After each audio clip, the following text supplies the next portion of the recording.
Man, it's cold outside. It's really cold outside. It's currently about 17 degrees and it's snowing and the wind's blowing and it's about 10 inches on the ground and it's getting deeper, and that's really deep for around here. But anyway, welcome back to the channel. I was sitting here trying to decide what to do a video on today while I'm waiting on the shop to warm up, and I was thinking about some comments I'd received from some friends that had viewed some of my videos. And they pointed out that maybe I should go more in depth into some of the tools I'm using for people that may or may not have tool experience, or would just be interested to hear more about the pieces I'm using to do the work. And today I thought I'd take advantage of that suggestion. And in upcoming videos here, I'm going to be doing some more precision stuff and putting together some more intricate things. I don't want to spoil them by telling you what. But I'll be using some more precision equipment, and one of those things I'll be using regularly is a dial caliper. Now this one is a standard 6-inch dial caliper. I've had it for about 15 or 20 years. It's been indispensable to me. It's been a great little tool. I either have it in my toolbox when I'm on the road or at the racetrack, or I have it on my bench at the shop when we're at the shop. But this one's starting to get a little wear on it, so I'm going to relegate it over to bench use and around the drill press and things like that for less accurate things. And I went ahead and bought me a new dial caliper. And I got it from the people at Powerhouse. They're part of the Comp Performance group, which everybody in that group is, of course, Powerhouse, Comp Cams, TCI, Fast Fuel, RHS, Racing Head Service, whichever way you want to call it, Quartermaster, Zex Nitrous, Ingles, and of course their motorcycle line, V-Thunder. And I do sell this stuff through my speed shop. Now, as I mentioned in my About page, I do have a small speed shop here in the Mid-Atlantic region of the U.S. called Speed Oasis LLC. And if you'd like to know more about that, you can check us out on Speed Oasis LLC on Facebook. But I went ahead and got this shiny new Powerhouse 6-inch caliper. Now, let me start out by saying the easiest way to think of a caliper, for me anyway, and some other folks I've explained it to over the years that seem to work pretty nicely, think of it as a ruler. Now, this is a flexible ruler, but all you're worried about when you measure something is how many inches you're going. That's your whole number. And then what fraction of the next inch is your item you're measuring. Well, it's the same thing with the dial caliper. This is a brand new pair. They haven't been out of the box yet. Before we go into actually what the numbers mean, let's go over the parts real quick. I jumped ahead of myself there a little bit. But this is a typical 6-inch dial caliper, and I'll move the box here so it's not blending in with my gloves. It's still kind of cold in here, so I got my gloves on. The main parts are the main body, the slide, which is this little piece. It's actually locked. This little piece that comes out when the caliper comes over. Now, this serves multiple purposes. It keeps the dirt out of your gear train. If you look down in there, you can see that there's little teeth along here. And they're what drives your wheel along that bar right there. That's what drives the wheel to turn the dial face needle when you roll the caliper out. But also, this end doubles as a depth gauge. If you want to measure down into a hole, or from, like, say, from the top of a head down to the top of a port, just for trying to figure out how far you want to port, you can use this for that to get a little bit more accurate. Now, you don't want to bend that. You want to always refrain from dropping these like any precision instrument. If it lands on that, it will bend it. Especially if the farther out it's extended, the more likely it is to bend. And when it's like this, it's pretty stiff.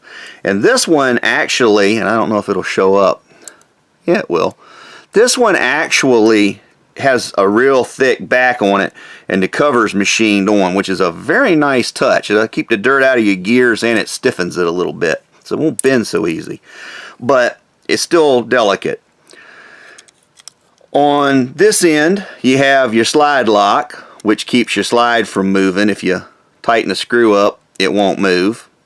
And what that's for is, like, let's say you're working on a lathe, or you're turning a piece of metal down on a drill press like some of us do sometimes. Whatever you need to do, you can measure, you can lock it in place, and it won't move, you can cut a little bit. Or if you already know you want to take something down to, say, 1/2 inch, you can roll it on down, lock it at a 1/2 inch,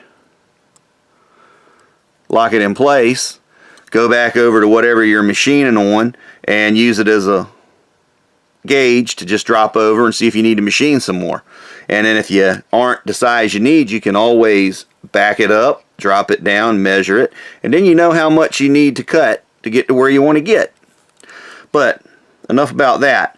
Now this little wheel over here locks the dial face. That's the dial face lock. You set your 0 each time before you use these. We'll go over that in a second. This is your inside dividers. You notice there's a fixed head here. It's got one inside and one outside divider on it. This doesn't move. It's part of the frame. The slider just slides up and down, which here's the slider. It just slides up and down the whole frame of the caliper. Now, if you want to measure inside of a hole or a gap, you use your inside dividers. If you want to measure the diameter of a shaft, a bolt, the thickness of a plate of metal, a piece of sheet metal, whatever the case may be, you use your outside dividers. Real self-explanatory. It's notched for clearance so it can get into tight spaces. These are both cut so they can get into tight spaces. And if you hold them up to the light, they actually are almost got a gap in there. They're pretty accurate. That's when you know they're starting to wear, is that gap either gets bigger because this side's wearing off or this side's wearing down and the gap's getting more like that. See how the tips are kind of crossing up here? Let me put it over top of my gloves. You can see it a little better. See how the tips are crossing? But enough about that. That's all parts. The two main things you want to do is not let dirt get in here, and always keep the backside clean, because this is like a scissor action back here. See how the slide slides over the top like a pair of scissors. If dirt, grime, grit, whatever gets in here, they can stick. If you get something real gritty in there, like if there's a sandblasting operation around where you're using them, or you're using them around a body shop, that kind of thing, or around woodwork with a lot of abrasives, stuff will get built up on here and it'll actually get over here and lay on these edges, and when you run it back and forth, it'll wear these edges down, and then you'll start losing accuracy because this won't close up enough for you to set your 0, and you'll always be off a little bit. But anyway, enough about that. The reason we're worried about 1 inch, rather we stop at 1. See, 1 inch from 0 to 1 is broken into 9 parts. From 1 inch to 2 inch is broken into 9 parts. 2 inch to 3 inch, same thing all the way down. It doesn't matter how long your caliper is. All you're worried about is 1 inch. Because every time you pass a number, just like reading a regular ruler, you've passed the inch. So 1 inch, okay, I don't care. 2 inches, I don't care. Okay, 3 inches, all right, I still don't care. Wait a minute, we didn't go to 4 inches. Okay, what's this? Okay, so if you're on a regular ruler, you could kind of figure it out with the tenths here. No problem. It'd be accurate, but it could be more accurate if you had the dial. And that's what the dial does. It gives you that extra level of accuracy. Now, think of an inch broke into 1,000 pieces. And I'm going to keep saying that over and over because that's the most important here. It is an inch broken into 1,000 parts. The inch itself on the main slide frame is broken into tenths of an inch. So there's 10 of them between 0 and 1 inch. Each of those tenths is broken into 100 on the dial part of the caliper. 10 of these times 100 of these equals 1,000. And that's where thousandths of an inch come from. So, that's the basics of reading a caliper. I'll go into the details of reading it here in a second. But, you know, don't drop it, don't hit it. A decent pair of calipers will last you pretty much a lifetime. You know, this one's halfway there, and at least your working lifetime.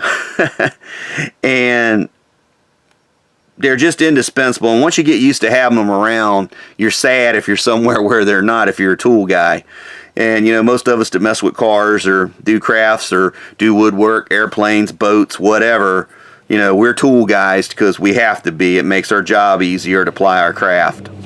So, the next question is, how do you read a caliper?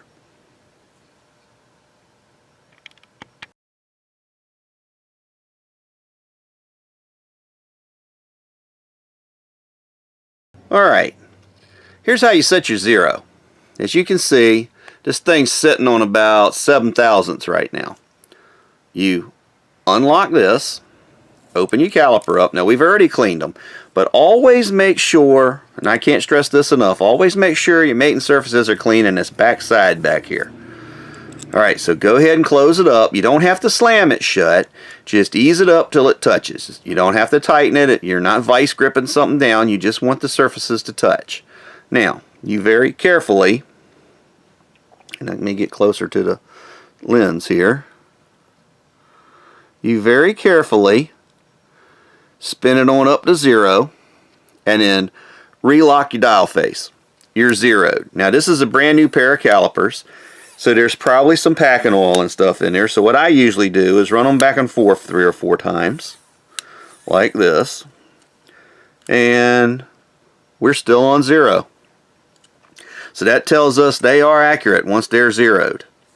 Now if you want to check the dial face and all, if you've got a standard for a set of micrometers or something like that, or you got a friend that's got a standard for a set of micrometers, you can actually measure them and check them. Now they're calipers. Typically they're not as accurate as a set of micrometers, but with the right caliper and proper use, they can be just as accurate as a set of micrometers. They won't be within 4 decimals of a thousandth, but up to a 10,000ths and stuff like that, but they'll get accurate to a good thousandth. So how do you read the caliper? Alright, we've gone over all the parts, and we'll just go with some simple outside dimension, inside divider, outside divider measurements. Alright, so no matter where you stop on the slide, and I've already pointed this out once, and I'm doing it again because it's important, you notice there's always an inch broken into 10 pieces. And the dial is following the straight edge. So, let's measure this pencil. We'll lock it. We've already zeroed the caliper. So this pencil is going to be 0.3 and then 22 thousandths. So the dimensions on the outside diameter of this pencil would be 0.322, 322 thousandths. And put a 0 out front because we're lower than 1 inch.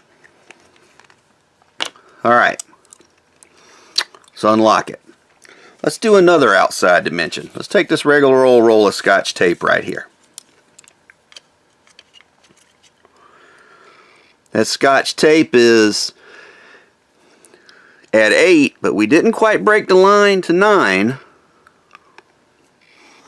So that's going to be 0.8 and then 55 thousandths.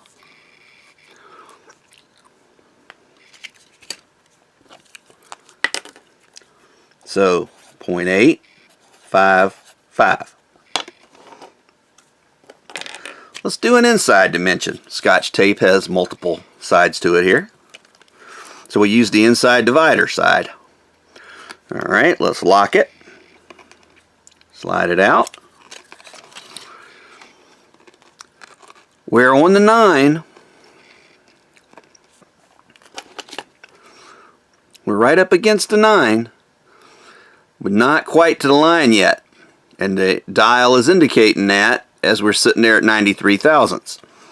So the inside of that Scotch tape would be 0.993 or 993 thousandths.